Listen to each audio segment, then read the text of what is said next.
get rich? I created your favorite beer. What beer? Samuel Adams. You created Samuel Adams? Yes, I did, 40 years ago in my kitchen. What was the most amount of money you made in a single year? That was like $2 billion.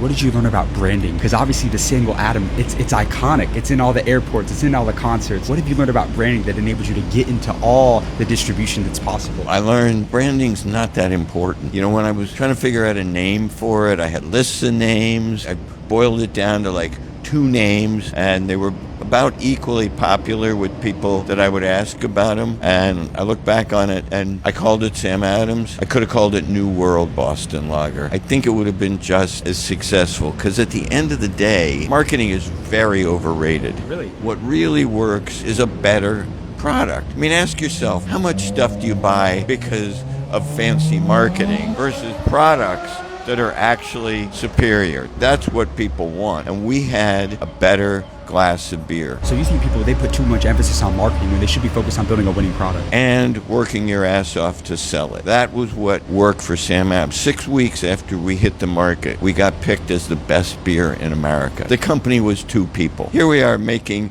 the best beer in America. We didn't hire our first marketing person for 10 years. But by the time we hired one marketing person, we had 80 salespeople. Selling is underrated. Marketing is overrated. Now take me back to the most life-changing conversation that you ever had. You know, it actually came from my uncle, and he was a really very smart guy, worked really hard, worked his way up at Goldman Sachs without an MBA or anything. He was in sales, and I remember he called me, and he was one of my original investors, and he asked me, well, what did you do today, Jim? And I said, well, I went and shopped for computers. I went up to New Hampshire where there's no sales tax because I needed to save that money. And I looked at a computer, hadn't bought anything yet. And then he cut me off. He says, oh, computers. You know, Jim, I've seen a lot of businesses that went broke. And they all had computers. But they went broke because they didn't have any sales. Go out and start selling your beer. Do you have any customers yet? And I said, well, not yet. You know, I was trying to get everything set up. And